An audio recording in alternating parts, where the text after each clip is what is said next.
Shalom jemaat-jemaat 2PM. Shalom. Coba sekali lagi shalom. Ayo kita bangkit berdiri yuk. Kita memuji Tuhan, amin. Ada sukacita dahsyat Tuhan hari ini. Let's go. Come on. Tepuk tangan di atas kepala, come on. 1, 2, 3, go.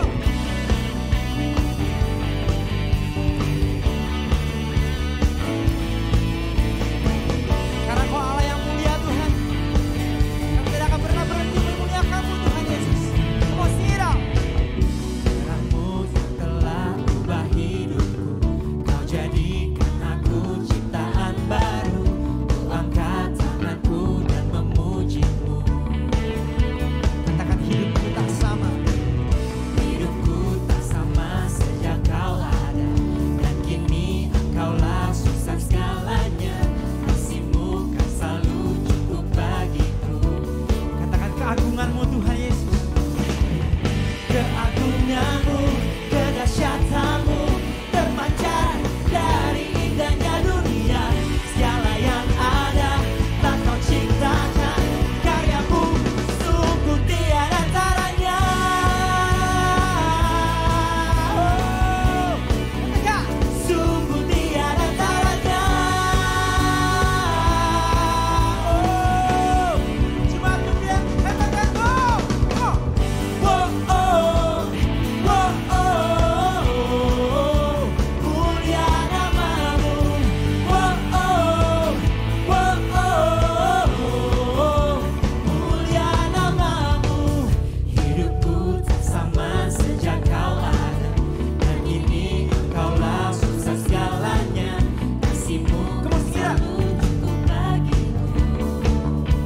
Katakan keagungan-Mu Yesus.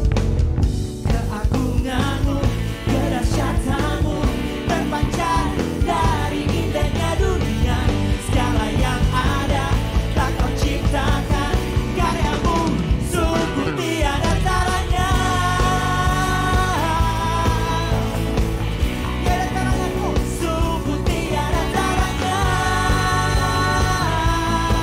Oh, shout it out to Dia. Wow, oh, mulia nama-Mu. Wow, mulia nama-Mu. Wow, katakan mulia, mulia nama-Mu. Wow, mulia nama-Mu. Come on, tepuk tangan di atas kepala, come on.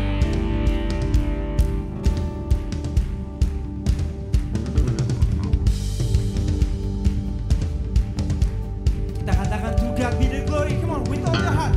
God be the glory for the things He's done. To God be the glory for the things He's. To God be the glory. Come on. To God be the glory for the things He's done. To God be the glory for the things He's done. Keagungan-Mu, kedahsyatan-Mu terpancar dari indahnya. Kami nyatakan Yesus mulia. Segala yang ada telah Kau ciptakan, karya-Mu sungguh tiada taranya. Kami nyatakan Yesus mulia. Wow, mulia nama-Mu. Wow, mulia nama-Mu. Wow,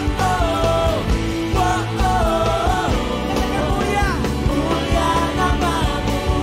Wow, mulia nama-Mu. Kita beri sorak-sorai untuk Tuhan kita. Haleluya. 2PM masih semangat memuji Tuhan, amin. Semangat berkasih yang terbaik buat Tuhan kita, amin. Boleh bilang kanan kirinya, mari kita tinggikan Tuhan yuk. Sama-sama tepuk tangan kita di atas kepala.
tepuk tangan sekali lagi buat Tuhan kita Yesus Kristus.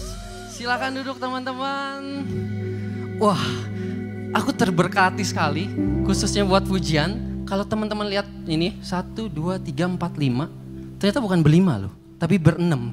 Coba lihat yang di ujung. Wah, berikan tepuk tangan kita dong buat Dita. Kenapa aku terberkati sekali? Karena kalau kemarin, kalau aku boleh cerita, kita tuh pelayanan bareng-bareng setengah harian. Udah capek, hari ini aku kaget lihat dia masih singer, begitu luar biasa. Ini suami istri, lihat, wah, abang pilot yang main piano.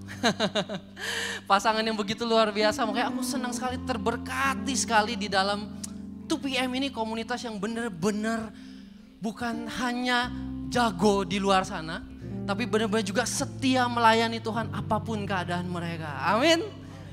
Aku mau sapa-sapa dulu dong teman-teman yang baru pertama kali hadir di 2PM. Wah, teman-teman setia semua. Ada yang mana? Oh, ada 4 orang yang malu-malu tadi mana? Oh, sebelah sana. Welcome to 2PM. Kalau belum ada gereja lokal, boleh tertanam di tempat kita. Kita benar-benar mengkhususkan untuk yang profesional and yang couple married. Kalau teman-teman lihat di sana di belakang juga kita menyediakan yang namanya nursery. Jadi kalau ada anak-anak, kalau bawa anak gak usah khawatir, anaknya juga akan mendapatkan firman Tuhan. Amin. Nah, gak berasa kita minggu pertama di bulan April ini, kita mengusung dengan tema yang baru, yaitu adalah Cross Equals Love. Wow, berikan tepuk tangan. Dan aku juga dapat bocoran nih, minggu pertama ini kita bakal dilayani oleh leader kita tercinta, Pastor Eradi. Fasten your seatbelt. Tadi aku dapat bocoran, the sermon it will be very great. Benar-benar akan memberkati kita semua. So open your heart, kita dengarkan baik-baik. Aku percaya semua kita pasti akan diberkati. Amin. Sekarang sebagai ucapan syukur kita akan memberikan persembahan. Teman-teman bisa scan QR code yang ada di depan bangku teman-teman sekalian. Atau QR code yang ada di layar. Aku minta Andrew untuk pimpin dalam doa persembahan. Kita satukan hati, kita Bapak, terima kasih Tuhan kesempatan pada siang ini kami bersyukur Tuhan. Terima kasih berikan kesempatan untuk beribadah bersama pada siang hari ini ya Bapak. Kami akan memberikan yang terbaik sebagian dari harta kami. Biarlah apa yang kami berikan Tuhan dapat menjadi berkat Tuhan di tempat ini. Terima kasih Bapak, di dalam nama Yesus. Haleluya. Amin. Haleluya, amin. Silakan teman-teman memberikan persembahan. Nah, selagi teman-teman memberikan persembahan, ada praise report yang masuk. Jadi bagi teman-teman yang belum tahu, kita adalah komunitas yang akan saling memberkati. Dan caranya simpel, kita cukup mensaksikan kehidupan kebaikan Tuhan yang telah terjadi di dalam kehidupan kita. Dan ini salah satu praise report yang sudah masuk ke kami. Boleh dibantu ditampilkan di depan. Praise report yang sudah masuk.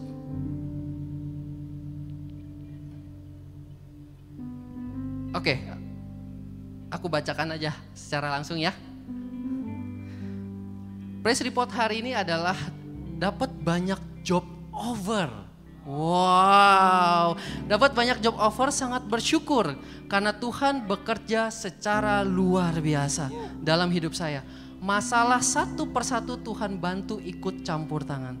Dan juga bersyukur selalu karena punya komunitas cool yang suportif. Wah, luar biasa sekali. Berikan tepuk tangan buat kita semua, buat Tuhan kita juga. Jadi teman-teman, di dalam 2PM ini kita adalah komunitas yang bukan hanya jago kandang doang di dalam gereja. Kita juga saling mensupport di dalam kehidupan kita pribadi, di dalam pekerjaan kita, karena itulah yang paling penting. Dan press report kedua ini yang aku tunggu-tunggu. Kegiatan yang kemarin ini fresh, very fresh from the oven. Teman-teman multimedia siap? Boleh ditampilkan video yang sudah disiapkan.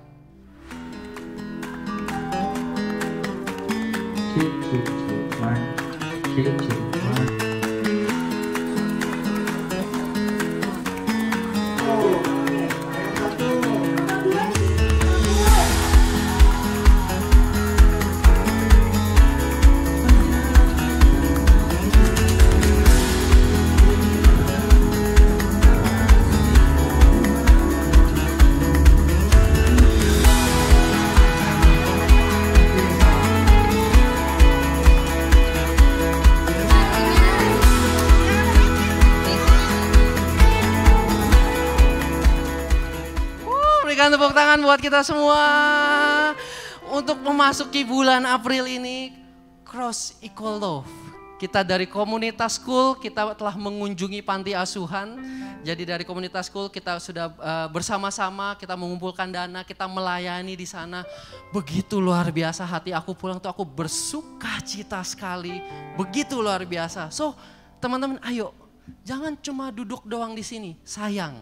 Tapi join Cool kita, karena apa yang kalian dapatkan jauh lebih bermanfaat. Kalian benar-benar bisa berkembang, kalian benar-benar bisa melayani Tuhan lebih lagi dan lebih lagi di dalam kehidupan kita. So silakan scan QR code yang di layar depan, atau setelah ibadah boleh langsung hubungi aku Aksa. Dengan senang hati aku akan assign teman-teman untuk join ke dalam Cool kita. Sekarang siapkan hati kita akan menyembah Tuhan lebih lagi. Silakan bangkit berdiri. Sebelum kita masuk lagi dalam penyembahan, aku mau mengingatkan kita semua akan betapa besar, betapa dalamnya dan luasnya kasih Tuhan bagi kita. Berkat terbesar yang pernah terjadi di dalam hidup kita adalah karya pengorbanannya Tuhan di kayu salib. Dia mati bagi kita, menebus hidup kita, dan sekarang kita bisa ada di tempat ini untuk menyembah Tuhan. Sungguh itu bukan semua karena kuat dan gagah kami, tapi karena kebaikan Tuhan, karena cintanya Tuhan yang tidak pernah habis dalam hidup kami. Terima kasih Tuhan, kami mau penyembahan yang terbaik hanya bagi Tuhan. Kau hiasi kehidupanku dengan kemurahan-Mu. Kau rancangkan masa depanku penuh dengan harapan. Sekali lagi katakan, Kau hiasi kehidupanku dengan kemurahan-Mu. Kau rancangkan masa depanku penuh dengan harapan.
bersyukur atas setiap perbuatan Tuhan yang begitu baik.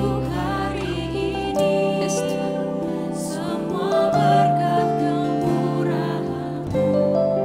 Terima kasih Yesus, Engkau sangat baik, teramat baik. Aku saat ini. Terima kasih ya Tuhan untuk pengorbanan menyelamatkan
Jesus bled and died for me. I see his wounds, I see his wounds, his hands, his feet, my Savior from that cursed tree. His body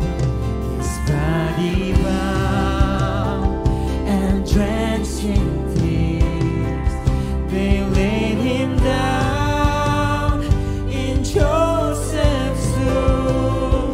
The ancient sea by heavy song, Messiah stayed and all alone. Come on jemaat, biar nyanyikan suara ini. Oh, praise the name of the Lord our God. Oh, praise his name forevermore. For endless days we will sing your praise. Oh Lord our God. Come on, sekali lagi nyatakan. Oh, praise the name of the Lord our God. Oh, praise his name forevermore. For endless days we will sing your praise. Oh Lord our God. Thank you, Jesus. Come on, sing it out. Then the third at break of dawn, the Son of Heaven rose again. Oh, tremble there, where is your sting? The angels roar for Christ the King.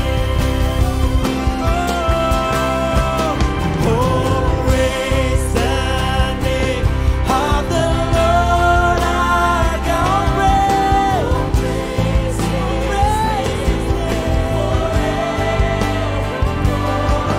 for endless days we will sing your praise.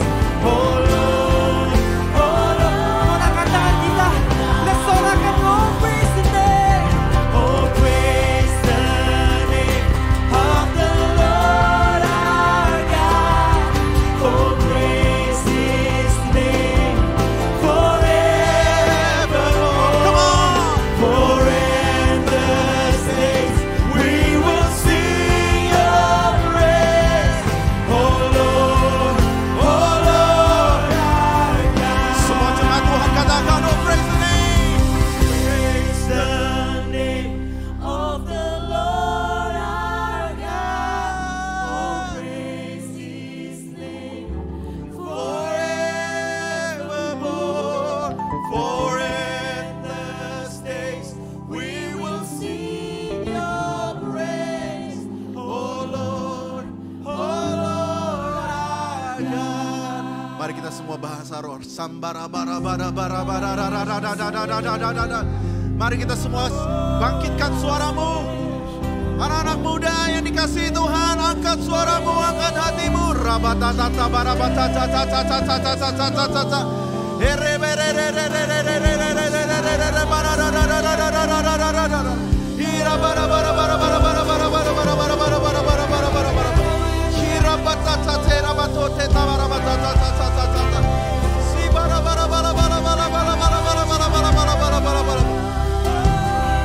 Mari kita raungkan, sorakan kemenangan.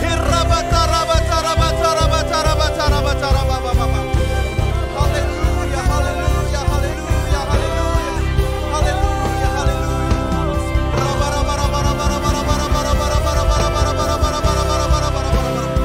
Haleluya, haleluya.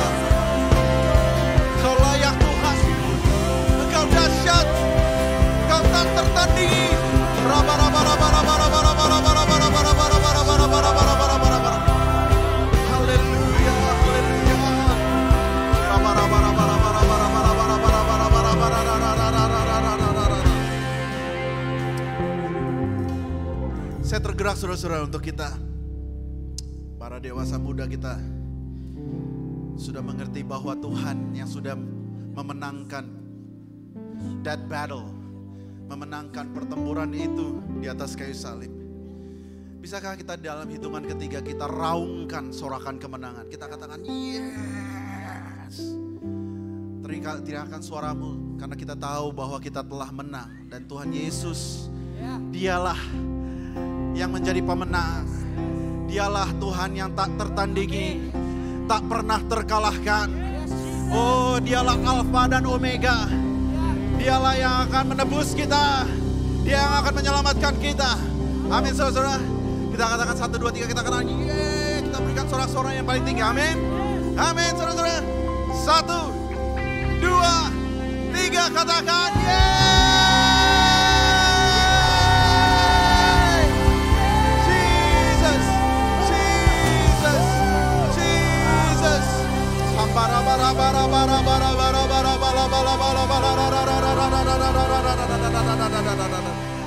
Oh Jesus, hari ini Tuhan, hari ini Tuhan, segala kutuk dipatahkan hari ini, sakit penyakit disembuhkan hari ini, yang berbeban berat akan disembuhkan hari ini. You feel that power of God. Terima kasih Tuhan. Tuhan, hamba berdoa biar darah-Mu, I apply the blood of Jesus di 2PM, di gedung ini dari depan sampai belakang. Biar darah-Mu menutup bungkusi kami semua. Darah-Mu, oh Lord God, cover all of us. Biar hadirat-Mu ada di tempat ini Tuhan. Dalam nama Yesus, semua yang percaya katakan amin. Silakan duduk saudara-saudara yang dikasihi Tuhan. Wow. Haleluya. Siapa yang diberkati hari ini? Amin. Luar biasa. Ya saudara-saudara, terima kasih sudah hadir di tempat ini. Kita beribadah bersama-sama para dewasa muda. Kita beribadah dan kita mencari Kristus di tengah-tengah hari Minggu jam 2 siang. Dan saya lihat kelihatannya kita tambah rame ya. Boleh sekali tepuk tangan buat Tuhan kita ya. Haleluya.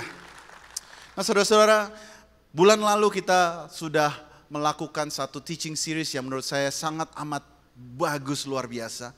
Buat teman-teman yang waktu itu miss out on the teaching series, saya really recommend you. Benar-benar saya mendorong saudara-saudara untuk menonton rerun-nya. Karena ada banyak sekali pengajaran-pengajaran dan angle-angle baru yang kita lihat. Bagaimana ternyata pertempuran itu ada di dalam setiap diri kita. Kita semua ini ada di dalam satu pertempuran. Tetapi banyak sekali orang Kristen tidak mengerti bahwa ternyata pertempuran itu sudah dimenangkan di atas kayu salib. Amin saudara-saudara. Nah hari ini kita akan memulai satu teaching series baru yang kita sebut Cross Equals Love. Amin. Saudara ya. Cross equals love. Tentunya banyak terima kasih untuk Dr. Yanto dan segenap pemimpin di tempat ini yang sudah memberikan saya kesempatan melayani. Saya berdoa kita semua di sini benar-benar sungguh-sungguh hari ini kita catat, kita konsentrasi supaya kita mendapatkan firman Tuhan yang menjadi rema bagi kita. Amin. Saudara, hari ini saya akan membagikan firman Tuhan sedikit berbeda dari biasanya. Style saya biasanya saya lebih berapi-api, tipe pengkhotbah revival gitu ya saudara-saudara. Tetapi hari ini saya mau mengajar. Kenapa? Karena Tuhan bilang saya harus mengajar saudara-saudara supaya kenapa? Saya percaya bahwa pada saat kita diajar dengan benar, maka kita mempunyai belief system yang benar. Pada saat kita mempunyai belief system yang benar, maka kita punya tindakan pun akan benar. Keputusan kita juga akan mengikuti pada saat kita mempunyai belief system yang benar. Belief system kita benar karena kita mendapat pengajaran yang benar. Amin saudara-saudara. Nah hari ini mungkin biasanya di 2PM kita lebih yang practical, lebih yang light gitu ya. Tetapi hari ini mungkin akan sedikit berat. Kenapa? Karena saya percaya bahwa tadi saya berdoa. Saya rasa 2PM waktunya kita untuk naik level. Amin saudara-saudara. Bukan sekedar yang biasa-biasa saja, tetapi mungkin ini waktunya kita mendapatkan firman Tuhan yang lebih keras. Firman Tuhan yang daging, supaya kenapa? Supaya kita ini bisa mendapatkan sari inti sarinya dan kita bisa bertumbuh menjadi seorang Kristen yang kuat.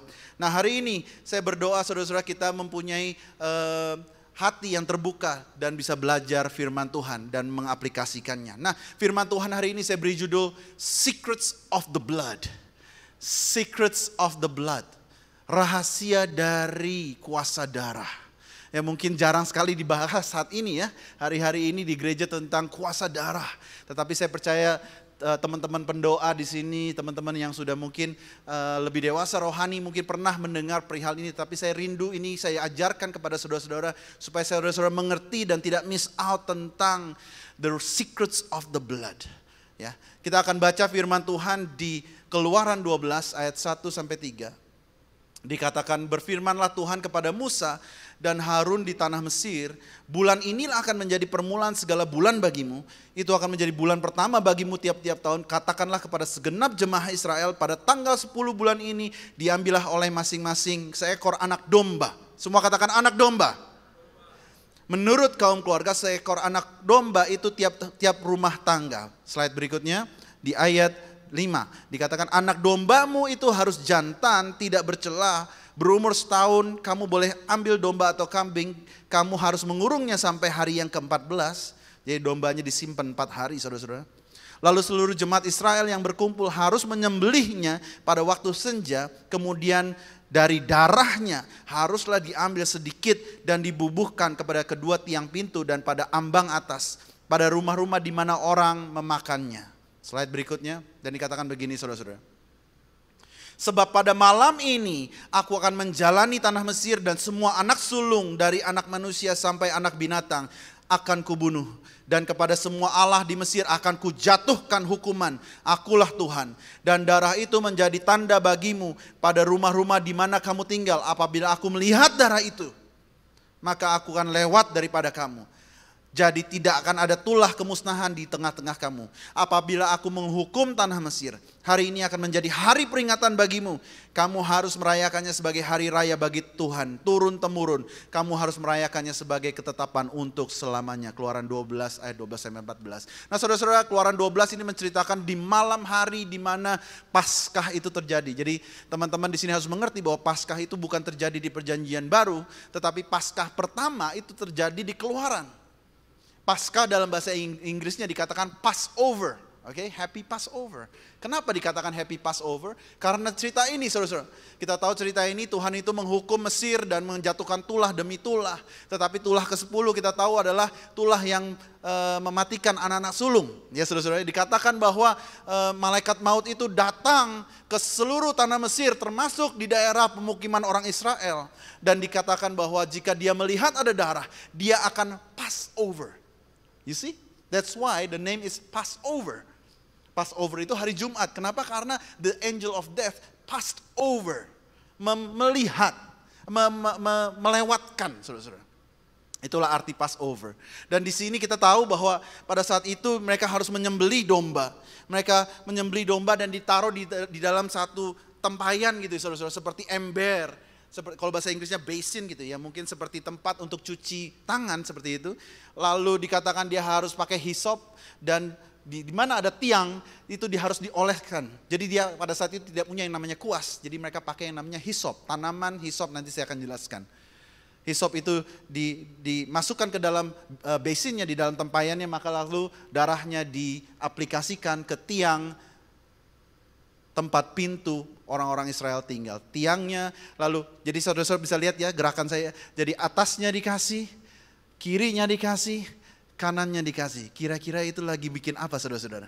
Atasnya dikasih, kirinya dikasih, kanannya dikasih. Saudara-saudara kira-kira lagi membentuk tanda apa saudara-saudara? Tanda salib saudara-saudara. So ini semua seperti saya sedang selalu jelaskan bahwa perjanjian lama itu selalu mengarahkan kita kepada Tuhan Yesus. Amin saudara-saudara. Perjanjian lama selalu menjadi bayangan, menjadi blueprint di mana kita melihat di masa depan ternyata ada Sang Mesias, Juru Selamat yang sungguh-sungguh menyelamatkan kita once and for all. Jadi semua yang dilakukan oleh bangsa Israel pada saat itu di Perjanjian Lama hanyalah gambaran, hanyalah bayangan, hanyalah salah satu contoh bagaimana nanti Tuhan Yesus akan menyelamatkan kita once and for all. Jadi darah itu dibubuhkan di ambang pintu saudara-saudara, dan dikatakan bahwa malaikat maut itu lewat dan orang-orang Mesir tidak mengerti perihal ini. Tapi orang Israel mengerti perihal ini. Sehingga orang Israel diselamatkan, orang Mesir tidak diselamatkan. Dan hari ini saya mau katakan saudara-saudara, banyak orang Kristen tidak mengerti kuasa darah anak domba. Oleh karena itu kita seringkali mendapatkan serangan-serangan setiap hari. Sakit penyakit, kegagalan demi kegagalan. Kemalangan terjadi dalam hidup kita. Kenapa? Kadang-kadang mungkin karena kita tidak mengerti kuasa darah anak domba.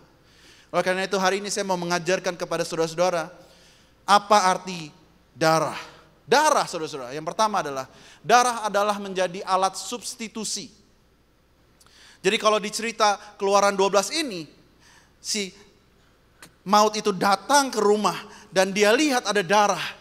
Dan dia bilang, oh di sini sudah ada kematian. Tidak perlu lagi ada kematian, dia lewat saudara-saudara. Dia lihat lagi di rumah berikutnya, apakah ada darah? Pada saat ada darah dia lihat, oh di sini sudah tertumpah darah, saya lewat. Tetapi pada saat dia lihat di depan pintu rumah tidak ada darah. Dia bilang di sini harus dijatuhkan hukuman. Karena tidak ada pertumpahan darah di situ saudara-saudara. Nah di sini kita harus mengerti, saya akan ajarkan, kita akan buka banyak ayat saudara-saudara ya. Supaya saudara-saudara sungguh-sungguh mengerti kenapa Kristus itu darahnya harus dicurahkan. Ya, kalau kita kembali ke Kejadian 3 ayat 21 dikatakan kita ingat bahwa Adam dan Hawa jatuh dalam dosa dan hal pertama yang Tuhan lakukan adalah pembunuhan pertama. Shedding of the blood pertama. Pertumpahan darah pertama itu di Kejadian 3. Pada saat Tuhan bilang, Tuhan Allah membuat pakaian dari kulit binatang untuk manusia dan untuk istrinya itu lalu mengenakannya kepada mereka. Pada saat Adam dan Hawa jatuh dalam dosa, Tuhan harus menyembelih satu korban binatang di mana darahnya tercurah dan kulitnya dipakaikan kepada Adam dan Hawa untuk menutupi dosa-dosa mereka. Jubah itu, kulit itu masih ada darahnya saudara-saudara. Dan ini begitu penting, mungkin saudara-saudara pikir kenapa sih ini hari ini khotbahnya gory sekali ya, darah-darahan. Tetapi I'm telling you, this is so important. Darah itu dipakai untuk mensubstitusi Adam dan Hawa yang sudah kehilangan kemuliaan Allah. Dipakaikan kulit itu seakan-akan Tuhan sedang mengajarkan kepada kita. Dosa kita itu harus di cover dengan darah. Dan ini yang disebut doctrine of substitution. Ya kalau teman-teman datang ke 2PM selalu kita lebih praktikal. Hari ini akan doktrinal. Amin saudara-saudara. Karena kita butuh makanan yang agak keras hari ini supaya saudara-saudara sungguh-sungguh mengerti. Kenapa darah Yesus harus tercurah? Kenapa enggak dia langsung mati aja tanpa tercurah darahnya? Ya saudara-saudara ya. Nah doctrine of substitution adalah doktrin yang sangat major. Doktrin yang sangat penting di Alkitab. Dan kita semua orang Kristen harus mengerti doktrin ini. Semua denominasi, semuanya bermuara kepada doktrin yang satu ini yang mengatakan doctrine of substitution. Artinya apa? Pada saat Adam dan Hawa jatuh dalam dosa, ada substitusi ada binatang yang mati, ada nyawa yang hilang untuk menggantikan mereka. Dan oleh karena itu, kenapa Yesus harus mati di atas kayu salib? Karena dia menjadi substitusi bagi saudara dan saya. Amin. That's why he has to die. Bayangkan saudara. Dia datang ke dunia ini mengetahui jelas dia harus mati. Kita kalau disuruh taat sama Tuhan mungkin masih setengah-setengah ya saudara-saudara. Tuhan Yesus datang ke dunia sudah tahu dia akan mati dan darahnya akan tercurah. Kenapa? Karena dia harus memenuhi substitusi ini, dia gantikan kita. 1 Korintus 5 ayat 7 dikatakan, sebab anak domba Paskah kita juga telah disembelih, yaitu Kristus. Jadi anak domba yang disembelih di Keluaran 12 itu hanya gambaran bahwa nanti suatu hari kelak ada sang Mesias yang darahnya tertumpah. Dia menjadi anak domba Allah, darahnya menjadi substitusi atas hidup kita. Amin saudara-saudara. Ya saya akan tunjukkan dari Alkitab selalu terjadi seperti ini. Ya next slide. Tuhan itu bukan saja Tuhan yang maha pengasih, tetapi dia juga Tuhan yang maha adil. Banyak dari kita mendapatkan pengajaran, Tuhan itu sayang kita. Dia terima kamu apa adanya loh. Betul. Betul. Tetapi jangan lupa bahwa Tuhan kita adalah Tuhan yang murkanya harus dipuaskan saudara-saudara. Pada saat ada dosa jatuh, murkanya, amarahnya harus ditimpakan kepada sesuatu atau seseorang saudara-saudara. Jadi jangan main-main dengan yang namanya dosa. Karena firman Tuhan katakan upah dosa adalah maut. Katakan amin.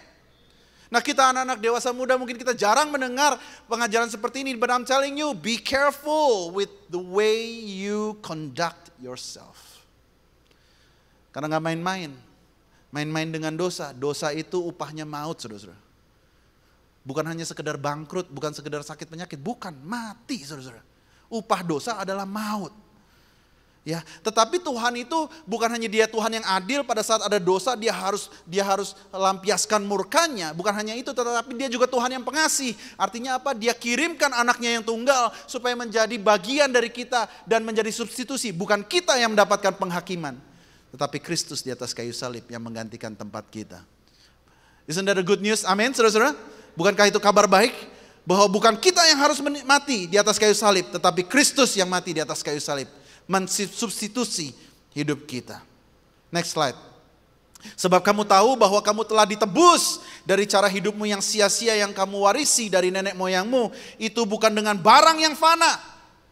Bukan pula dengan perak atau emas. Melainkan dengan darah yang mahal. Yaitu darah Kristus yang sama seperti darah anak domba yang tak bernoda dan tak bercacat. Saudara, jangan hidup sembarangan. Teman-teman semua di sini, kita semua sudah ditebus. Memang ditebus secara cuma-cuma, tetapi bukan murahan. Katakan amin. Keselamatan itu cuma-cuma, tetapi bukan murahan. Katakan amin. Harganya sangat mahal, bahkan terlalu mahal, saudara-saudara.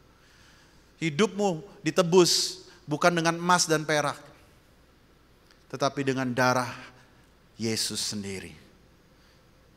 Dan firman Tuhan katakan karena nyawa makhluk ada di dalam darahnya. Imamat mengatakan, kenapa orang Kristen tidak boleh minum darah, makan darah? Kenapa? Karena di dalam darah itu ada kehidupan. Jadi saudara-saudara bisa bayangkan pada saat Yesus itu darahnya tercurah bagi kita. Dia sedang berkata kepada kamu, hidupku ini buat engkau. Hidupku buat Nathan. Hidupku buat Erik. Hidupku buat Malina. Hidupku buat Caca. Hidupku buat Andro, hidupku buat kita semua. Katakan amin, saudara-saudara. Darah adalah substitusi dan harus dicurahkan. Yang kedua yang kita harus mengerti, darah itu mengaktifkan janji Allah. Wow, apa sih kok darah-darahan terus dari tadi? Darah itu mengaktifkan janji Allah. Why? I'm gonna tell you why. Pada saat bangsa Israel di Keluaran, darah itu tertumpah. Tuhan sedang mengaktifkan, mulai sekarang kamu akan mendapatkan janjimu. Dan janji Tuhan kepada bangsa Israel di Keluaran 3 dikatakan bahwa aku akan mengeluarkan engkau dari tanah Mesir, membawa kamu ke dalam tanah perjanjian, tanah di mana banyak susu dan madunya. Janji Tuhan kepada bangsa Israel terjadi, saudara-saudara, perhatikan baik-baik, don't miss out. Janji Tuhan terjadi kepada bangsa Israel bukan karena tulah pertama, bukan tulah kedua, bukan tulah ketiga, bukan tulah keempat, bukan tulah kelima, bukan keenam, ketujuh, ke-8, ke-9. Janjinya activated instantly pada saat darah tertumpah, saudara-saudara. Tidak ada darah, tidak sah. Tidak ada darah, janjinya tidak activated. Jadi pada saat kita perjanjian, saudara-saudara, dengan kalau kita teman-teman di sini yang bisnis, kalian pasti tahu pada saat kita tanda tangan di atas meterai, perjanjian itu menjadi sah. Nah seperti itu kira-kira kenapa darah itu harus tertumpah. Tanpa darah maka tidak sah janji Tuhan. Nah saya akan kasih tahu cara Tuhan bekerja ya saudara-saudara, supaya saudara-saudara mengerti sungguh-sungguh kenapa darah itu harus tertumpah. Kejadian 12 ayat 7 dikatakan ketika itu Tuhan menampakkan diri kepada Abram dan berfirman, aku akan memberikan negeri ini kepada keturunanmu, janji Tuhan. Maka didirikannya di situ mesbah bagi Tuhan yang telah menampakkan diri kepadanya. See that? Tuhan janji sama Abram, tetapi janjinya hanya diactivated pada saat ada mesbah dan darah tertumpah, saudara-saudara. Selalu begitu. Yang kedua, Ishak, itu Abraham, Ishak. Lalu pada malam itu Ishak belum pernah mendapatkan revelation tentang Tuhan ya. Dia tadinya dia hanya ikut sama Abraham, tetapi in this verse, di ayat ini Ishak mendapatkan sungguh-sungguh kepawahyuan siapakah Allah tersebut ya. Lalu pada malam itu Tuhan menampakkan diri kepadanya serta berfirman, "Akulah Allah ayahmu Abraham." Ini Tuhan baru memperkenalkan dirinya kepada Ishak. "Janganlah takut sebab aku menyertai engkau." Janjinya nyata. "Aku akan memberkati engkau dan membuat banyak keturunanmu karena Abraham ambaku itu." Sesudah itu Ishak mendirikan apa saudara-saudara? Mesbah di situ dan memanggil nama Tuhan. Ia memasang kemahnya di situ, lalu hamba-hambanya menggali sumur di situ. Sekali lagi, pada saat Tuhan memberikan janji hanya bisa deactivated pada saat darah tertumpah, saudara-saudara. Ketiga, Abraham, Ishak, Yakub. Kita tahu cerita Yakub bahwa dia seorang penipu, akhirnya dia pergi ke tempat lain, ke angkelnya namanya Laban, akhirnya dia kembali lagi ke tanah Kanaan. Dan inilah ayatnya saudara-saudara. Dikatakan kemudian dibelinyalah dari anak-anak Hemor bapa Shikem sebidang tanah, tempat itu ia memasang kemahnya dengan harga 100 kesita. Ia mendirikan mesbah di situ dan dinamainya itu Allah itu benar. Saudara, Yakub kembali ke tanah Kanaan. Dan hal pertama yang dia lakukan adalah apa? Dia menyembelih korban. Dan dikatakan janji Tuhan itu activated di dalam dirinya Yakub. Jadi saudara-saudara bisa lihat modus operandinya. Caranya Tuhan adalah apa?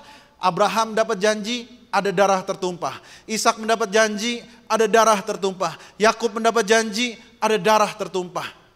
Bangsa Israel mendapat janji akan keluar dari Mesir, harus ada darah tertumpah.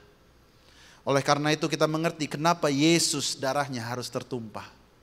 Kita lihat slide berikutnya. Demikian juga ia mengambil cawan sesudah makan lalu berkata, "Cawan ini adalah perjanjian baru yang dimeteraikan oleh darahku." Nah saudara-saudara, mungkin saudara-saudara mikir, apa sih signifikansinya perjanjian baru ini? Nah saya mau katakan, ini hal yang luar biasa saudara-saudara. Ini kabar baik yang luar biasa bagi kita yang hidup mengenal Yesus. Karena saya baru balik dari Israel. Orang Israel hari ini masih mencoba untuk mengikuti perjanjian lama. Hukum Taurat itu 613 banyaknya saudara-saudara. Dan karena tidak ada bait Allah, mereka tidak bisa mengerjakan 200. Mereka hanya bisa mengerjakan 400. Karena 200 hukum harus dikerjakan di dalam bait Allah. Nah bait Allahnya tidak ada. Jadi 400, makanya mereka kalau saudara-saudara lihat di tembok ratapan, mereka menangis begitu rupa. Kenapa? Karena mereka tidak bisa melakukan yang 200 saudara-saudara. Mereka sempurna kalau mereka melakukan 613. Sekarang paham sampai sini ya saudara-saudara. Bait Allah itu dihancurkan pada tahun 70 oleh Kaisar Nero. Tuhan Yesus meninggal kira-kira tahun 30-an, tahun 70 ya itu dihancurkan Yerusalem sehingga bait Allah hancur. Sampai hari ini tidak dibangun. Nah perjanjian lama itu berbeda dengan perjanjian yang baru. Yesus menumpahkan darahnya supaya kita masuk ke dalam perjanjian yang baru.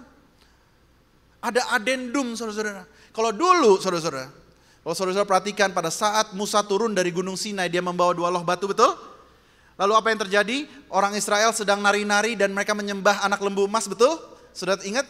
Saudara-saudara tahukah berapa yang meninggal pada hari itu, pada saat pada saat Allah itu murka? Ada yang tahu? Ingat, ada dosa, kemurkaan itu datang. Pada hari itu kalau saudara-saudara baca, 3.000 orang meninggal pada hari itu. Pada saat Musa turun membawa 2 loh batu itu, murka Allah benar-benar begitu menyala sehingga 3.000 orang meninggal saudara-saudara. Di perjanjian baru, perhatikan baik-baik. Di perjanjian baru pada saat Roh Kudus dicurahkan di atas loteng itu. Pada saat Roh Kudus dicurahkan, berapa orang yang diselamatkan saudara-saudara? Berapa orang diselamatkan? 3.000 orang. Perjanjian lama mendatangkan kematian, perjanjian baru mendatangkan kehidupan. Katakan amin saudara-saudara. Pilih yang mana? Kita ada di sini atau di sini? Yang ini mendatangkan kematian, murka Allah, tetapi yang di ini mendatangkan kehidupan. Amin saudara-saudara. Dan saya akan tunjukkan lagi, perjanjian lama dikatakan. Perjanjian lama adalah antara Allah dan manusia. Betul? Perjanjian baru Allah dengan anaknya yang tunggal. Oleh karena itu firman Tuhan jelas mengatakan pada saat kita ada di dalam Kristus, maka kita akan menjadi sama seperti Kristus. Kenapa? Karena Kristuslah yang meliputi kita. Kristuslah yang cover kita, saudara-saudara. 1 Yohanes 4 ayat 17 mengatakan, dan dalam hal inilah kasih Allah sempurna di dalam kita, yaitu kalau kita mempunyai keberanian percaya pada hari penghakiman. Karena seperti Dia, perhatikan baik-baik, karena seperti Dia kita juga ada di dalam dunia ini. Dalam bahasa Inggrisnya dikatakan ini, so that we may have confidence in the day of judgment, with assurance and boldness to face Him. Because as He is, so are we in this world. Do you get that? Semua kesalehan Tuhan Yesus, semua kebenaran Tuhan Yesus, semua kemuliaan Tuhan Yesus itu menjadi milik kita kalau kita tinggal di dalam Kristus. Kalau dulu di perjanjian lama, we have to do this, do that, do. Di perjanjian baru, done, it's finished, it's done, it's finished.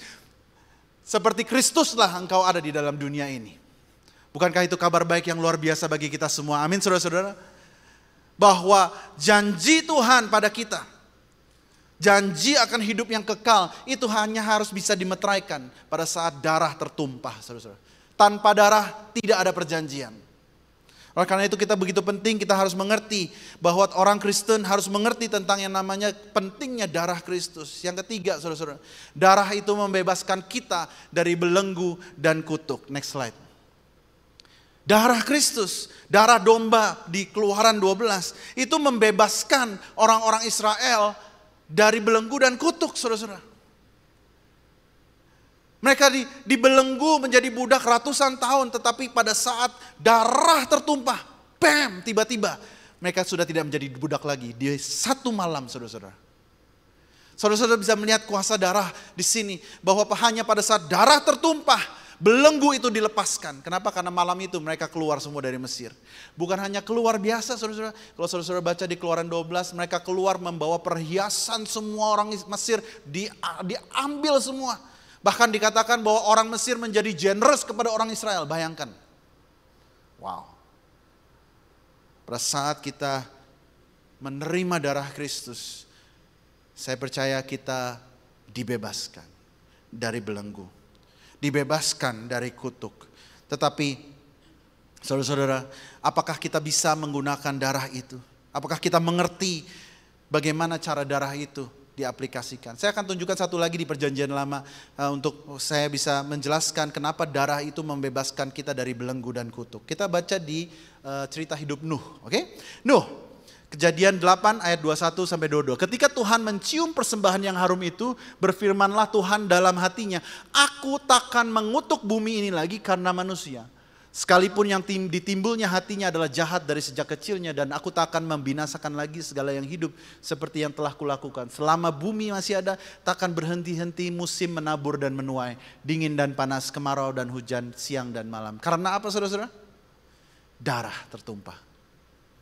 Hanya pada saat kita tahu ceritanya bahwa Nuh, dia disuruh membangun bahtera dan dia bawa itu hewan-hewan masuk. Berapa pasang, saudara-saudara? Berapa pasang, guru-guru sekolah minggu? Berapa pasang? Ada yang tahu? Yang masuk ke bahtera berapa pasang? 2, betul? Yang bilang 2 siapa, angkat tangan coba. 2 sepasang, maksudnya sepasang, 2 ekor. Bukan sepasang, 7 pasang. Baca di Alkitab. Yang bersih, yang tidak haram 7 pasang, yang haram sepasang, saudara. Kenapa 7 pasang? Karena Tuhan sedang mempersiapkan harus ada binatang yang kudus yang dipersembahkan kepada Tuhan pada saat mereka selesai. Ya, saudara-saudara bisa baca nanti, ya Bu, kita selalu di Sunday School selalu dibilang 1 pasang, enggak, 7 pasang, saudara. Ya. Dan hanya pada saat dipersembahkan, maka Tuhan bilang, aku berhenti mengutuk bumi ini. Nah, saudara-saudara, kutuk itu ada sungguh-sungguh.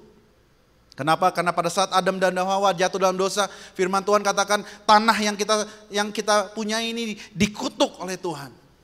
Gak heran banyak dari kita, saudara-saudara, pekerjaan kita serasa seperti dikutuk. Tidak ada yang namanya breakthrough. Di keluarga kita selalu terjadi yang namanya perceraian demi perceraian. Sakit demi sakit, bangkrut lagi, berantem lagi. Why? Karena kita tidak tahu ada kuasa di dalam darah, saudara-saudara. Kita hanya tahu kadang-kadang kita hanya datang ke gereja tetapi kita tidak mendalami ada rahasia di balik yang namanya darah anak domba. Kutuk selalu membawa kesusahan dan bencana. I don't know about you, tetapi kita sering melihat ya saudara-saudara ya. Papa mamanya cerai, anaknya juga cerai. Anaknya juga cerai. Bahkan research mengatakan ya keturunan orang-orang yang tidak benar di hadapan Tuhan, keturunannya itu berantakan semua saudara-saudara. Seperti ada kutuk yang menjalar. Tapi hari ini saya akan ajarkan kepada saudara-saudara bagaimana kita bisa mengaplikasikan darah Yesus supaya kita tidak lagi hidup di dalam kutuk. Amin saudara-saudara.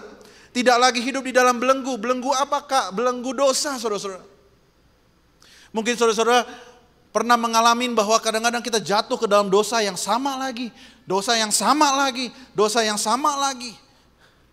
Habis makan korek lagi. Habis makan korek lagi. Kalau depresi sayat-sayat tubuh lagi. Sayat-sayat tubuh lagi. Kalau depresi bisa tiba-tiba ansos lagi. Hari ini saya berdoa di 2PM semua dari kita dibebaskan dari belenggu. Amin saudara-saudara. Ya, dibebaskan. Nah, bagaimana ceritanya? Bagaimana caranya? Next slide. Bagaimana kita menggunakan kuasa darah Yesus atas hidup kita? Are you ready? Are you ready? Ya. Kita tahu ada kuasa. Tetapi apakah kita tahu cara menggunakannya? Nah, saya akan katakan ini. Next slide. Dikatakan bahwa kemudian kamu harus mengambil seikat hisop dan mencelupkannya dalam darah yang ada dalam sebuah pasu, yaitu tempayan itu ya, baskom itu. Dan darah itu kamu harus sapukan pada ambang atas dan pada ambang tiang pintu. Seorang pun dari kamu tidak boleh keluar pintu rumahnya sampai pagi. Jadi darah itu saudara-saudara adalah darah yang berharga, punya kuasa. Tetapi kalau kita tidak bisa menggunakannya, maka kuasa itu tidak terjadi. Oke? Jadi kita harus tahu caranya bagaimana. Dan firman Tuhan katakan digunakan hisop. Hisop itu apa? Hisop itu tanaman yang ada di Timur Tengah. Bentuknya seperti oregano, saudara-saudara, ya. Kayak oregano gitu panjang. Dan mereka pakai ini biasanya untuk melakukan pencipratan darah. Jadi kalau saudara-saudara baca di Alkitab, di tabut perjanjian harus diciprat darah 7 kali. Itu pakai hisop. Ya. Hisopnya itu dimasukin ke embernya, darahnya itu lalu dicepret. Karena mereka tidak punya kuas pada zaman itu, dia pakai hisop. Nah, hisop saudara-saudara, itu melambangkan satu hal. Hisop itu alat yang tidak penting. Tetapi hisop itu melambangkan satu hal di tempat kita, di zaman kita. Yaitu apa? Hisop itu melambangkan perkataan kita. Karena di saat ini kita bisa mengaplikasikan darah Yesus dengan memperkatakannya, saudara-saudara. Saya akan buktikan bagaimana kita bisa memperkatakan firman Tuhan. Yang pertama, hisop melambangkan perkataan kita. Next slide. Ya. Dikatakan, bukankah engkau yang membuat pagar sekeliling dia dan rumahnya serta segala yang dimilikinya, apa yang dikerjakannya telah kau berkati dan apa yang dimilikinya makin bertambah di negeri itu. Ini cerita tentang Ayub. Nah, pada saat kita orang Kristen mengerti tentang kuasa darah anak domba, kita harus memperkatakannya. Dalam arti apa? Dalam doa kita, saudara. Doa, Tuhan tutup bungkus keluargaku dengan darah Yesus. Katakan amin, saudara-saudara. Kalau kita tidak bisa mengaplikasikannya, maka kuasanya tidak nyata dalam hidup kita. Are you getting this? Is this too heavy? Semoga enggak ya.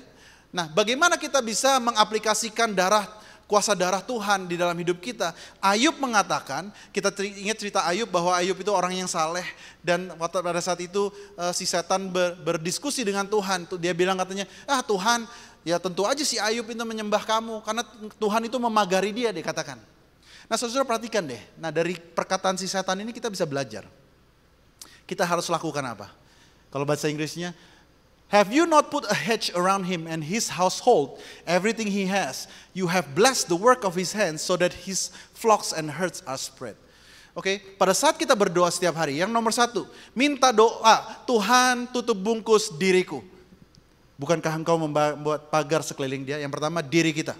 Minta Tuhan tutup bungkus diri kita. Yang kedua, rumahnya, artinya apa? Family kita. Kalau di bahasa Inggris lebih jelas, household. Saudara-saudara, ya khususnya para laki-laki, para ayah khususnya, di Keluaran 12, Musa itu memberikan tugas ini kepada para ayah. Jadi hati-hati ya para ayah, para calon ayah, you have the responsibility. Minta Tuhan cover, minta Tuhan tutup bungkus diriku, keluargaku. Yang ketiga, diriku, keluargaku. Yang ketiga apa? Everything he has, harta benda kita. Kita aplikasikan darah Tuhan. Tuhan, lindungi dengan darah Kristus, darah Tuhan apa yang kami miliki. Yang keempat, pekerjaan kita. Apa yang dikerjakannya, pekerjaan tangan kita. Saudara-saudara doakan gak pekerjaanmu? Doaan saudara. Saya tahu kalau yang pilot mungkin lebih serius ya mendoakannya ya saudara-saudara ya. Dibandingkan kita yang supir Grab ya saudara-saudara ya. Tio suka kadang-kadang aduh puji Tuhan hari ini cuacanya cerah. Ya saya juga bingung ya kadang-kadang kalau dia dibandingkan saya sih ya mungkin resikonya jauh lebih. Doakan Tio, minta Tuhan tutup bungkus pekerjaanmu. Amin. Yang terakhir, apa yang harus kita doakan? Dikatakan apa yang dimilikinya makin bertambah di negeri itu. Kata bertambah itu sedang berbicara tentang influence, dampak kita. Jadi doa 5 hal. Tuhan tutup bungkus. Yang pertama diriku, keluargaku, apa yang aku punya, pekerjaan tanganku, dan yang kelima dampak yang aku punya. Minta Tuhan lindungi. Jadi hisop itu berkata, kalau hisop itu diciprat, cepret. Kalau di perjanjian baru kita katakan dengan iman. Kita berdoa, Tuhan kami percaya bahwa darahmu bisa melindungi diriku, keluargaku, harta bendaku, pekerjaanku, dan influenceku. Oke? Yang terakhir, hisop melambangkan perkataan kita. Perkataan kita apa saudara-saudara? Kesaksian kita. Nah ini begitu penting dikatakan, dan mereka mengalahkan dia oleh darah anak domba. Dan oleh perkataan kesaksian mereka. Karena mereka tidak mengasihi nyawa mereka sampai ke dalam maut. Saudara, ini Wahyu mengatakan bahwa kita adalah orang percaya dan kita mempunyai musuh, saudara. Kita punya konflik. Ya seperti ini bulan lalu kita berbahas tentang konflik. Gak usah lihat pemusik, lihat saya ke depan. Biarkan mereka fokus sedikit supaya kalian tidak miss. Nah untuk mengalahkan si setan ada 2 cara. Yang pertama mengaplikasikan darah. Dan yang kedua dikatakan dengan kesaksian kita. Kalau kita ada darahnya tetapi kita tidak bisa mengaplikasikannya, sama aja tidak bisa saudara-saudara. Oleh karena itu bagaimana cara mengalahkannya? Yaitu dengan kesaksian kita. Pada saat kita mengatakan kesaksian kita. Kita bersaksi bahwa darah anak domba itu sudah melindungi kita. Kita bersaksi, disitulah mujizat Tuhan terjadi. Amin saudara-saudara. Oleh karena itu di 2PM saya senang sekali kalau kita ada praise report. Kenapa? Justru melalui kesaksian kita. Teman-teman yang lain imannya bertambah. Teman-teman yang lain imannya semakin kuat. Dan si iblis dipermalukan. Amin saudara-saudara. Oleh karena itu firman Tuhan bilang katanya oleh kesaksian kita. Orang Kristen tidak boleh malu bersaksi. Katakan amin. Makanya kalau teman-teman di sini, pelayan-pelayan 2PM pasti tahu, saya pasti akan todong kamu bersaksi. Kenapa? Karena ini saudara-saudara. Tidak ada saksi, tidak ada kuasa. Katakan amin. Makanya orang Kristen jangan cuma datang ke gereja. Firman Tuhan katakan kita harus menjadi terang dan garam dunia. Katakan amin. Caranya gimana menjadi terang dan garam dunia kalau kita tidak pernah bersaksi? Gak usah bersaksi tentang, tentang darah. Gak usah dulu tentang darah saudara-saudara. Bersaksilah tentang kebaikan Tuhan dalam hidup kita. Tadi siapa tuh yang dapat banyak job offer? Bersaksi. Bersaksi. Saya setiap kali bertemu dengan orang, dinner dengan orang, saya selalu bersaksi. Tuhan itu baik. Tuhan itu setia. Tuhan ini, tidak bisa dibalaskan kebaikannya. Amin saudara-saudara.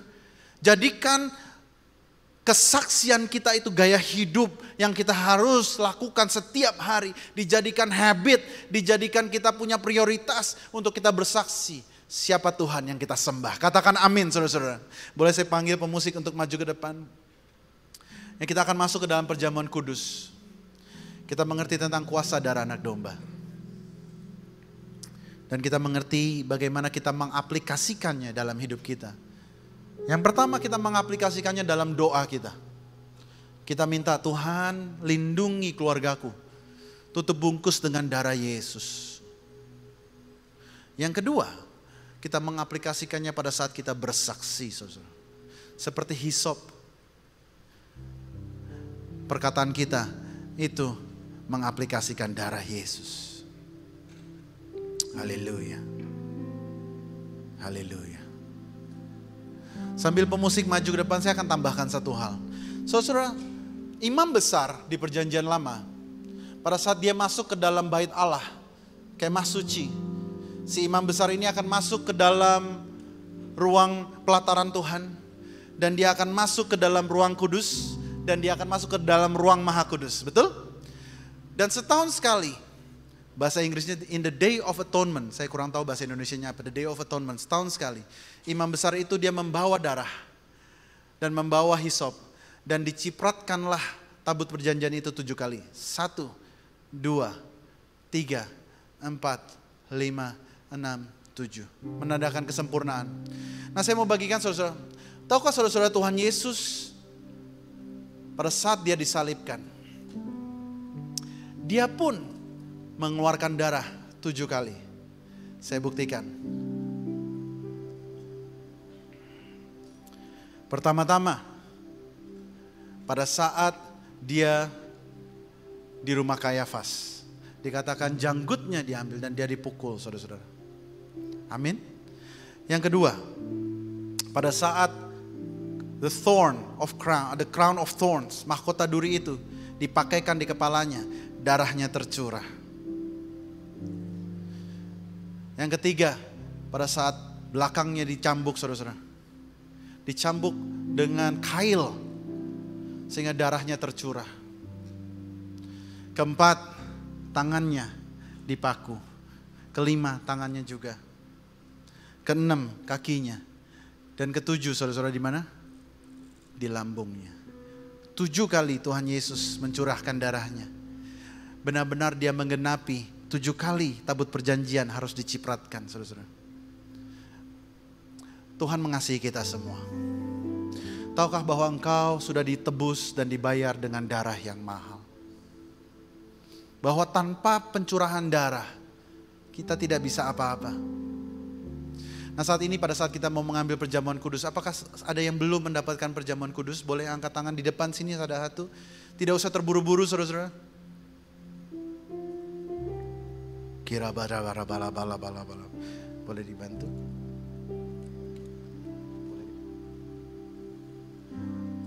Mari kita tundukkan kepala dan saya minta Sila untuk menyanyikan lagu ini. What can wash away my sin? Nothing but the blood of Jesus. What can make me whole again? Nothing but the blood of Jesus. Oh, precious is the flow that makes me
masuk ke dalam perjamuan kudus. Perjamuan kudus adalah perjamuan Tuhan sendiri. Perjamuan kudus berbicara tentang kematian Tuhan Yesus sampai dia datang untuk kali kedua. Dan setiap kali kita masuk ke dalam perjamuan kudus, inilah pesan Tuhan. Biarlah ini menjadi peringatan akan daku. Peringatan bahwa darahnya tercurah bagi kita semua. Mari kita mengingat kebaikan Tuhan Yesus hari ini. Supaya kita lebih lagi mengasihi Dia. Tundukkan kepalamu, renungkan firman Tuhan bahwa Dia mencurahkan darahnya sebagai substitusi. Dia mencurahkan darahnya supaya perjanjian yang baru itu terjadi dalam hidup kita. Dan dia curahkan darahnya supaya kita tidak lagi hidup di bawah kutuk dan belenggu.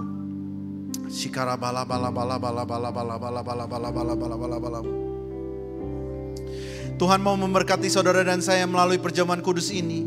Tetapi Tuhan mau kita makan dan minum dengan cara yang benar.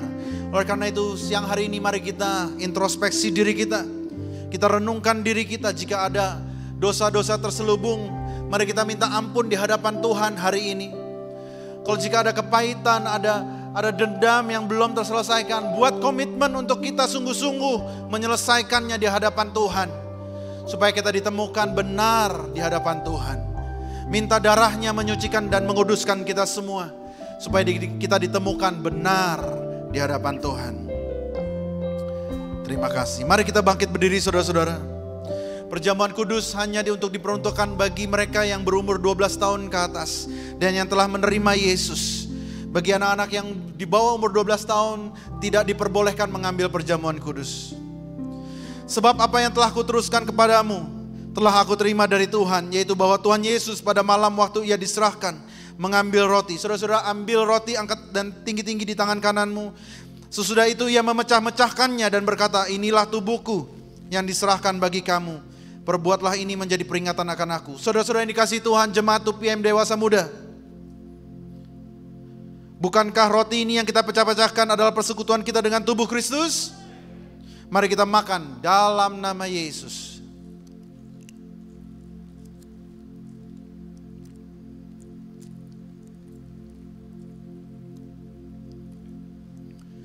Demikian juga yang mengambil cawan sesudah makan lalu berkata, cawan ini adalah perjanjian baru yang dimeteraikan oleh darahku.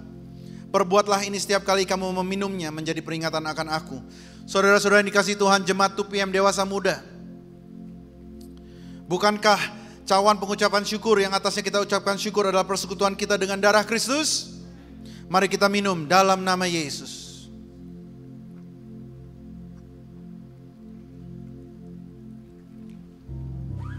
Saudara-saudara, mari kita angkat syukur kita ke hadapan Tuhan. Saya akan ajarkan saudara-saudara. Kalau engkau tidak tahu caranya, katakan terima kasih Tuhan. Haleluya.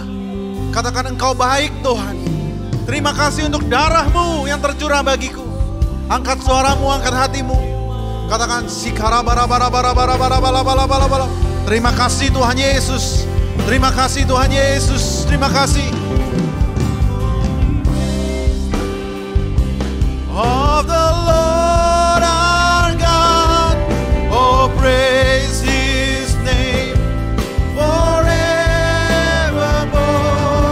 for endless days we will sing Your praise, oh Lord our God. Mari kita sama-sama katakan, oh praise the name of the Lord.